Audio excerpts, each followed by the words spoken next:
Assalamualaikum warahmatullahi wabarakatuh. Kita masuk ke topik yang kedua dari terapi nutrisi medikal, yaitu metode penilaian status gizi. Yang pertama kita bahas tentang beberapa istilah yang berhubungan dengan status gizi. Yang pertama itu adalah gizi. Gizi adalah suatu proses organisme menggunakan makanan yang dikonsumsi secara normal melalui proses digesti, absorpsi, kemudian transportasi, kemudian penyimpanan, metabolisme, dan pengeluaran zat-zat yang tidak digunakan untuk mempertahankan kehidupan, pertumbuhan, dan fungsi normal dari organ-organ serta menghasilkan energi atau ATP. Definisi yang kedua itu adalah status gizi. Status gizi ini bisa diartikan sebagai ukuran keberhasilan dalam pemenuhan nutrisi untuk anak yang diindikasikan oleh biasanya berat badan dan tinggi badan anak. Status gizi ini juga bisa didefinisikan sebagai status kesehatan yang dihasilkan oleh keseimbangan antara kebutuhan dan masukan nutrien. Ada beberapa hal yang mempengaruhi status gizi. Ada faktor eksternal dan ada faktor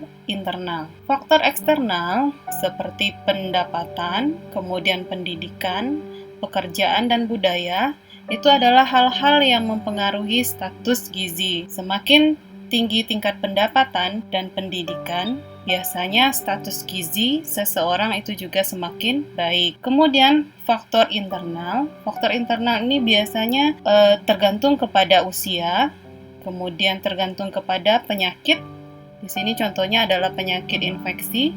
Infeksi ini bisa didapatkan dari infeksi virus, bakteri atau mikroba lainnya, di mana penyakit infeksi ini dapat menyebabkan menurunnya nafsu makan yang bisa menimbulkan status kurang gizi. Kemudian status gizi ini dibagi menjadi 3 kategori. Yang pertama adalah status gizi kurang. Status gizi kurang ini terjadi apabila masukan nutrien atau nutrisi itu kurang dibandingkan nutrisi yang dibutuhkan oleh tubuh. Yang kedua, status gizi normal apabila masukan nutrisi atau nutrien itu seimbang antara nutrisi yang dibutuhkan dengan nutrisi yang masuk. Sedangkan status gizi berlebih apabila masukan nutrien itu berlebih dibandingkan dari nutrisi yang dibutuhkan oleh tubuh. Definisi yang ketiga yaitu keadaan gizi. Keadaan gizi ini bisa diartikan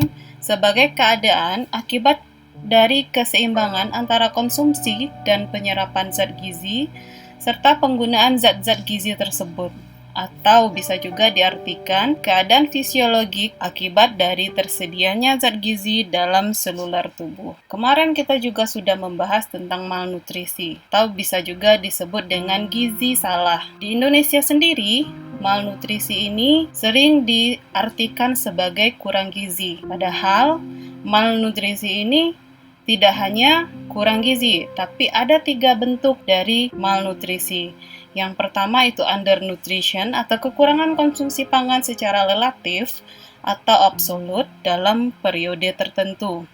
Biasanya penyakit undernutrisi ini adalah kwashiorkor atau marasmus. Yang kedua itu spesifik defisiensi, misalnya kekurangan zat gizi tertentu, contohnya kekurangan vitamin A, kekurangan iodium, kekurangan Fe atau zat besi yang bisa menyebabkan anemia, defisiensi besi, dan lain sebagainya. Bentuk malnutrisi yang ketiga yaitu overnutrisi. Overnutrisi itu adalah kelebihan konsumsi pangan untuk periode tertentu yang ditandai dengan obesitas atau overweight. Status gizi itu sendiri bisa dinilai dengan beberapa cara. Ada penilaian status gizi langsung dan penilaian status gizi tidak langsung. Penilaian status gizi langsung itu bisa dengan metode antropometri, kemudian metode klinis, metode biokimia, dan biofisik.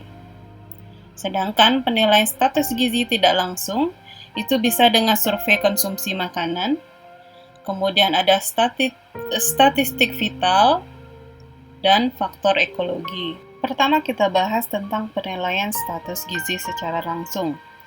Penilaian status gizi secara langsung bisa dengan menggunakan metode antropometri. Antropometri itu berasal dari kata antropos dan metro. Antropos itu artinya tubuh, dan metro itu artinya ukuran. Secara umum, antropometri artinya adalah ukuran tubuh manusia. Ditinjau dari sudut pandang gizi, maka antropometri gizi ini berhubungan dengan berbagai macam pengukuran dimensi tubuh. Dimensi tubuh ini bisa berupa berat badan, kemudian bisa berupa panjang badan. Itu biasanya untuk balita dari 0 sampai 2 tahun. Kemudian ada tinggi badan, biasanya untuk anak di atas 2 tahun. Kemudian komposisi tubuh. Komposisi tubuh ini bisa kadar lemak, kemudian kadar air, kemudian massa otot, dari berbagai tingkat umur dan tingkat gizi. Antropometri secara umum itu digunakan untuk melihat ketidakseimbangan antara asupan protein dan energi. Ketidakseimbangan ini terlihat pada pola pertumbuhan fisik dan proporsi jaringan tubuh seperti lemak, kemudian otot, jumlah air di dalam tubuh. Ini adalah contoh jenis antropometri yang sering digunakan untuk indikator status gizi. Yang pertama adalah tinggi badan atau panjang badan. Tinggi badan itu biasanya digunakan untuk anak di atas 2 tahun, sedangkan panjang badan itu biasanya digunakan untuk anak 0 sampai 2 tahun. Biasanya tinggi badan ini diukur dengan meteran. Kemudian berat badan itu diukur dengan timbangan dalam satuan kilogram. Kemudian ada lingkar lengan atas. Lingkar lengan atas ini biasanya untuk menentukan status gizi anak dan status gizi ibu hamil, ya. Kemudian lapisan lemak di bawah kulit, kemudian lingkar kepala. Lingkar kepala ini biasanya untuk bayi dan balita. Ini adalah beberapa indikator status gizi yang digunakan dengan metode antropometri. Yang pertama itu berat badan. Berat badan, indikator status gizi yang dinilai adalah berat badan menurut umur, kemudian berat badan menurut tinggi badan, serta indeks massa tubuh.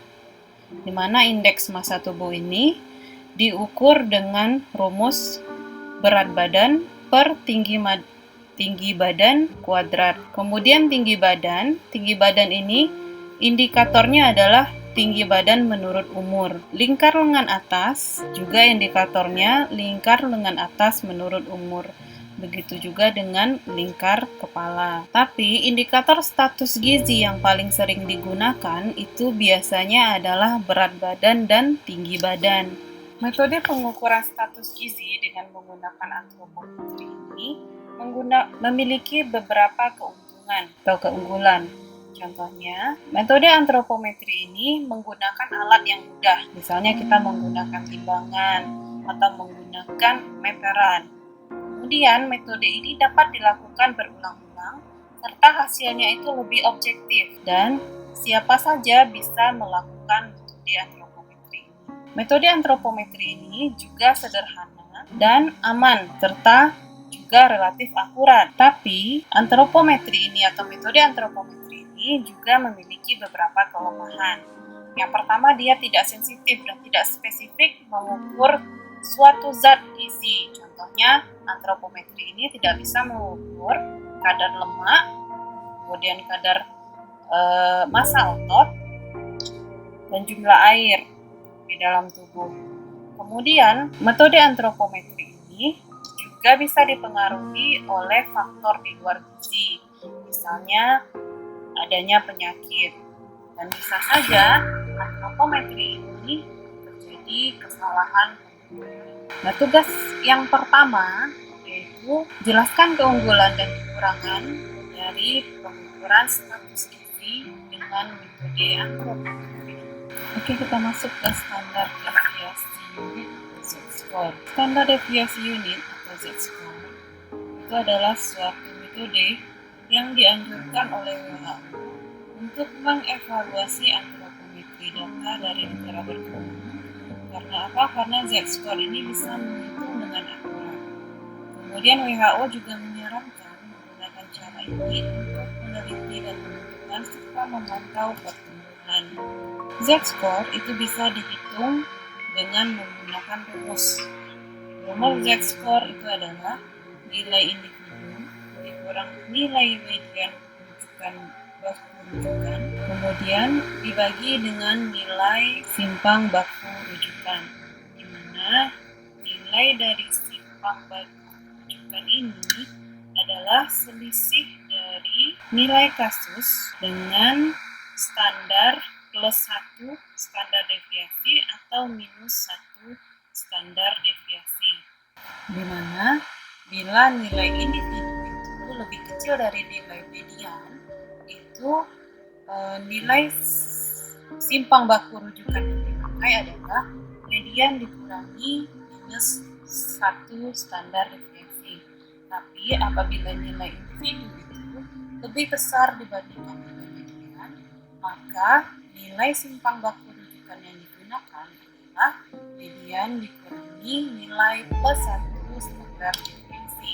Ini adalah batas ambang dan beberapa istilah status gizi untuk indikator berat badan berbanding umur, kemudian tinggi badan dibanding umur, dan tinggi badan berbanding berat badan. Indeks untuk berat badan berbanding umur dikatakan gizi baik apabila nilai Z-score-nya terletak lebih dari min 2 standar deviasi sampai lebih dari plus 2 standar deviasi. Gizi kurang bila Z-score terletak antara lebih dari minus 3 standar deviasi sampai dengan kurang dari minus 2 standar deviasi. Sedangkan gizi buruk bila nilai Z-score ini terletak kurang dari min 3 standar deviasi. Sedangkan gizi lebih bila nilai Z-score terletak lebih dari plus 2 standar deviasi. Sedangkan untuk indeks tinggi badan dibandingkan umur, itu ada 2 kategori. Dikatakan normal bila nilai Z-score terletak lebih dari 2 SD, sedangkan dikatakan pendek atau stunting bila nilai Z-score-nya itu terletak kurang dari minus 2 SD. Sedangkan untuk indeks berat badan per kilogram itu ada 4 kategori. Kategori normal, ya, kategori kurus, sangat kurus, dan gemuk. Dengan nilainya itu sama dengan nilai indeks berat badan. Oke, ini adalah sebaran normal dari rujukan berat badan dibanding umur, kemudian tinggi badan dibanding umur atau berat badan dibandingkan tinggi badan. Daerah di bawah kurva yang berwarna hijau itu di antara minus 2 SD sampai kurang dari plus 2 SD itu dikatakan normal. Sedangkan dikatakan kurang apabila nilainya kurang dari minus 2 SD. Sedangkan dikatakan buruk bila nilainya kurang dari min 3 SD, atau dikatakan gizi berlebih apabila nilainya lebih dari plus 3 SD. Ini adalah kurva batas ambang status gizi didasarkan pada asumsi risiko kesehatan. Suatu masyarakat itu disebut tidak mempunyai masalah kesehatan apabila 95% balitanya itu berstatus gizi baik. Artinya apa? Status gizi atau nilai Z-score-nya itu berada di antara minus 2 SD sampai dengan plus 2 SD sebanyak 95%. Ada juga yang mengatakan kalau suatu masyarakat itu disebut tidak mempunyai masalah kesehatan masyarakat bila hanya 2% dari balita itu yang berada pada status gizi atau nilai Z-score-nya itu kurang, yaitu berada antara minus 2 standar deviasi, dan minus 3 standar deviasi. Atau antara plus 2 standar deviasi dan plus 3 standar deviasi. Nah, ada juga yang mengatakan kalau masyarakat itu disebut tidak mempunyai masalah kesehatan bila hanya ada 0,5% balita itu berada di bawah minus 3 SD untuk kurang gizi, atau di atas plus 3 SD untuk overweight atau kelebihan gizi. Contoh soal untuk menentukan Z-score. Soalnya, tentukan status gizi anak laki-laki dengan umur 26 bulan, memiliki tinggi badannya 90 cm dan berat badannya 15 kg. Bila diketahui distribusi samping bahu berat badan dibandingkan umur adalah sebagai berikut. Oke, kita lihat diketahui adalah anak laki-laki dengan umur 26 bulan.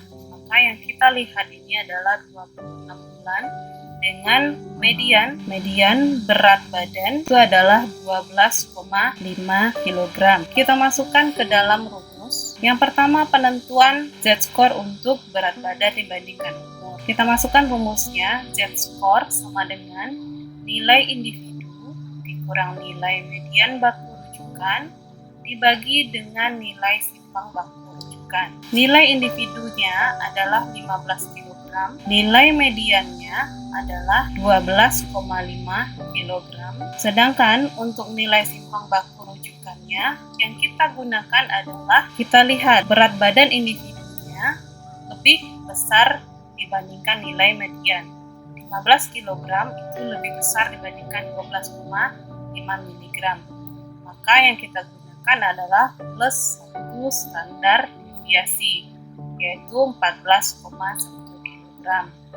Maka untuk nilai Z-score-nya adalah nilai individu dikurangkan dengan nilai median, kemudian nilai plus 1 SD dikurangkan dengan nilai median, didapatkan hasilnya 1,56. Maka nilai Z-score-nya itu lebih besar dari 1 SD. Dan dapat disimpulkan bahwasanya status gizi balita tersebut adalah status gizi baik. Oke, begitu juga dengan penentuan Z-score untuk tinggi badan dibandingkan umur. Ini simpang baku tinggi badan dibandingkan umur. Kita lihat untuk balita 26 bulan dengan tinggi badan 90 cm. Kita lihat nilai mediannya. Mediannya itu adalah 88,8. Itu nilai mediannya. Maka yang kita gunakan adalah nilai plus 1 SD, yaitu 92. Apabila dimasukkan ke dalam rumus, menjadi nilai Z-score-nya adalah 90, atau nilai individunya, dikurangkan dengan nilai median baku rujukan, kemudian nilai plus 1 SD dikurangkan dengan nilai median, maka didapatkan hasil 0,38. Maka nilai Z-score-nya itu lebih dari 1 standar deviasi dan bisa dikatakan status gizinya baik, atau bisa dikatakan tinggi badan balita itu normal. Tugas yang kedua adalah hitunglah nilai Z-score dan tentukan status gizi anak laki-laki berumur 11 bulan dengan tinggi badan 68 cm dan berat badan 55 kg. Bila diketahui distribusi simpang bakunya, berat badan dibandingkan umur seperti berikut, tabel berikut, dan tinggi badan dibandingkan umur seperti